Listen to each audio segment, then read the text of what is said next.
भगवान विष्णु के अलग अलग रूप में अवतार लेने को मानव पर आने वाले अधर्म के विनाशक के रूप में देखा जाता है। इसके पीछे की मूल धारणा यह है कि जब मानव अधर्म के दलदल में फंस जाता है तो भगवान उसकी रक्षा के लिए अवतार के रूप में सामने आते हैं। श्रीमद् भागवत गीता में भगवान श्री कृष्ण ने स्वयं कहा है कि यदा यदा हि धर्मस्य ग्लानिर्भवति भारत अभ्युत्थानम् अधर्मस्य तदात्मानं सृजाम्यहम् परित्राणाय साधूनां विनाशाय च दुष्कृतां धर्म संस्थापनार्थाय संभवामि युगे युगे। इस श्लोक से इस बात की पुष्टि होती है कि भगवान मानव के उत्थान के अवतार लेते रहते हैं। ये अवतार अलग अलग समय में मानव के हितों के लिए भगवान ने लिए हैं। कभी विष्णु, कभी राम के रूप में सामने आए, तो कभी कृष्ण, तो कभी किसी अन्य के रूप में। सभी में उन्होंने जन कल्याण की भावना को ही समाज में प्रसारित किया है। भगवान के मान्यता प्राप्त 10 अवतारों में से मत्स्य, कूर्म, वराह, नरसिंह, वामन, परशुराम, राम, कृष्ण, गौतम बुद्ध तथा कल्कि का समावेश है। भगवान विष्णु के 10 अवतारों में से प्रथम अवतार है मत्स्य अवतार। पुराणों के अनुसार भगवान विष्णु ने सृष्टि को प्रलय से बचाने के लिए मत्स्य अवतार लिया था। इसकी कथा इस प्रकार है कि कृतयुग के आदि में राजा सत्यव्रत हुए। राजा सत्यव्रत एक दिन नदी में स्नान कर जलांजलि दे रहे थे। अचानक उनकी अंजलि में एक छोटी सी मछली आई। उन्होंने देखा तो सोचा वापस सागर में डाल दूं, लेकिन उस मछली ने बोला, आप मुझे सागर में मत डालिए, अन्यथा बड़ी मछलियां मुझे खा जाएंगी। तब राजा सत्यव्रत ने मछली को अपने कमंडल में रख लिया। मछली और बड़ी हो गई तो राजा ने उसे अपने सरोवर में रखा। तब देखते ही देखते मछली और बड़ी हो गई। राजा को समझ आ गया कि यह कोई साधारण जीव नहीं है। राजा ने मछली से वास्तविक स्वरूप में आने की प्रार्थना की। राजा की प्रार्थना सुनकर साक्षात 4 भुजाधारी भगवान विष्णु प्रकट हो गए और उन्होंने कहा कि ये मेरा मत्स्य अवतार है। भगवान ने सत्यव्रत से कहा, सुनो राजा सत्यव्रत, आज से 7 दिन बाद प्रलय होगी। तब मेरी प्रेरणा से एक विशाल नाव तुम्हारे पास आएगी। तुम सप्त ऋषियों, औषधियों, बीजों व प्राणियों के सूक्ष्म शरीर को लेकर उसमें बैठ जाना। जब तुम्हारी नाव डगमगाने लगेगी तब मैं मत्स्य के रूप में तुम्हारे पास आऊँगा। उस समय तुम वासुकी नाग के द्वारा उस नाव को मेरे सिंग से बांध देना। उस समय प्रश्न पूछने पर मैं तुम्हें उत्तर दूंगा, जिससे मेरी महिमा, जो परम ब्रह्म नाम से विख्यात है, तुम्हारे हृदय में प्रकट हो जाएगी। तब समय आने पर मत्स्य रूपधारी भगवान विष्णु ने राजा सत्यव्रत को तत्व ज्ञान का उपदेश दिया, जो मत्स्य पुराण नाम से प्रसिद्ध है। भगवान विष्णु का दूसरा अवतार है कूर्म अवतार। इस अवतार के बारे में यह कहा जाता है कि भगवान विष्णु ने कूर्म का अवतार लेकर समुद्र मंथन के कार्य में अहम भूमिका अदा की थी। भगवान विष्णु के इस अवतार को कच्छप अवतार भी कहा जाता है। समुद्र मंथन के लिए मंदराचल पर्वत को मथनी एवं नागराज वासुकी को नेति बनाया गया था।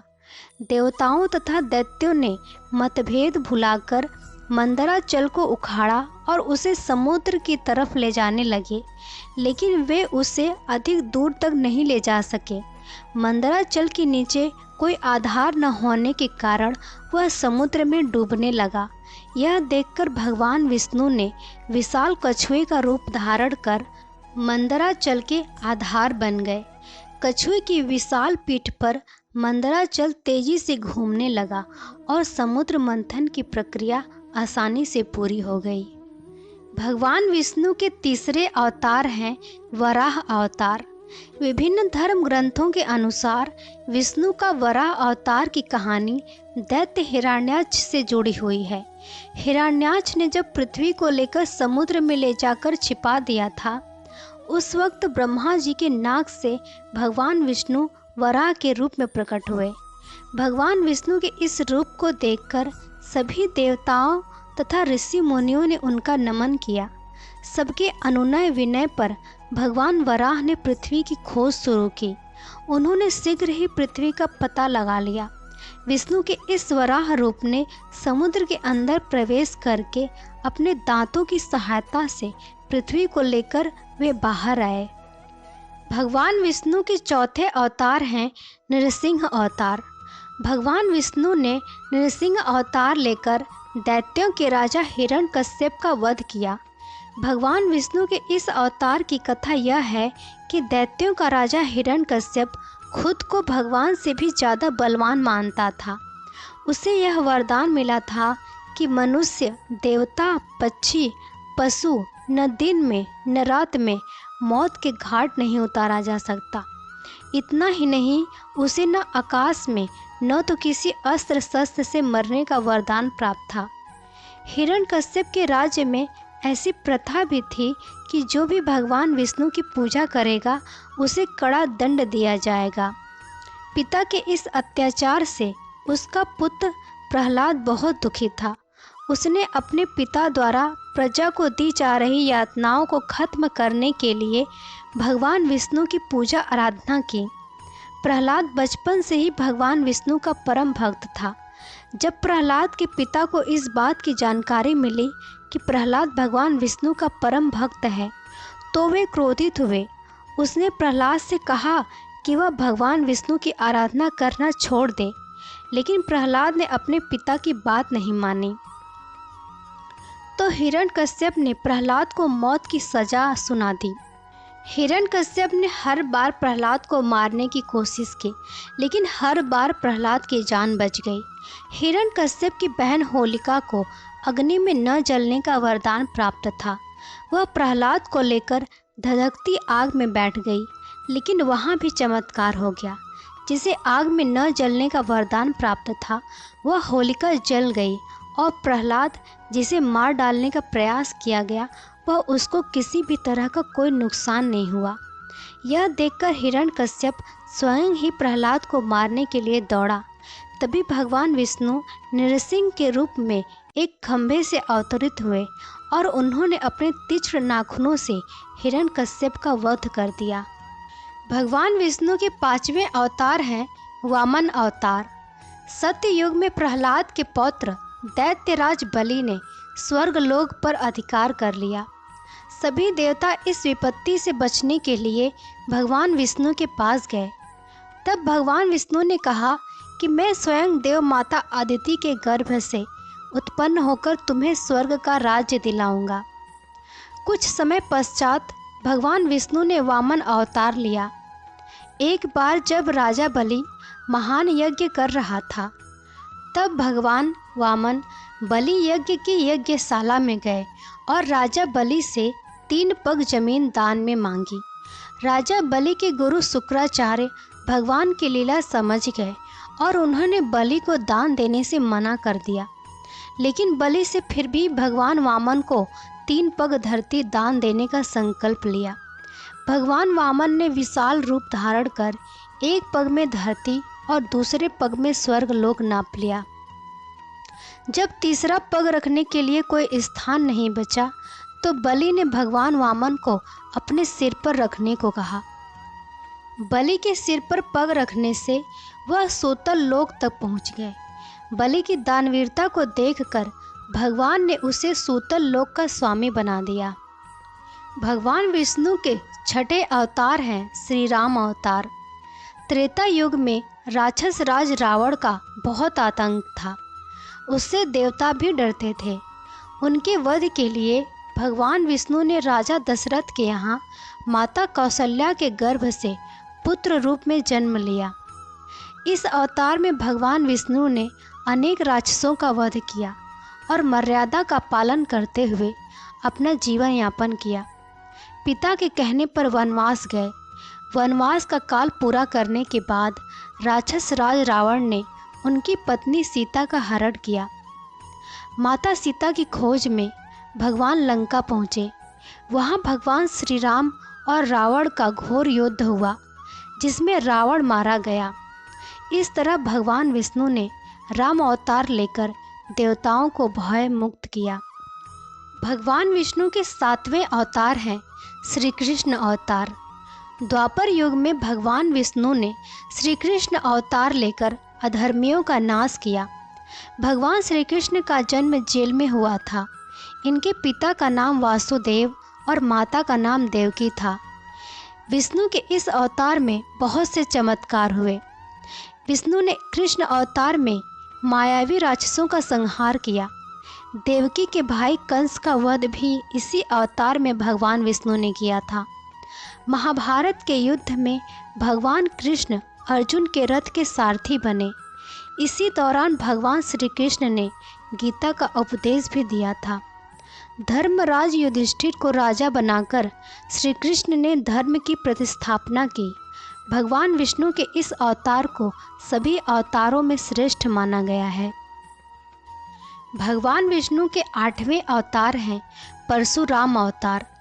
हिंदू धर्म ग्रंथों के अनुसार परशुराम भगवान विष्णु के मुख्य अवतारों में से एक हैं। भगवान परशुराम के जन्म से जुड़ी 2 कथाएं हैं।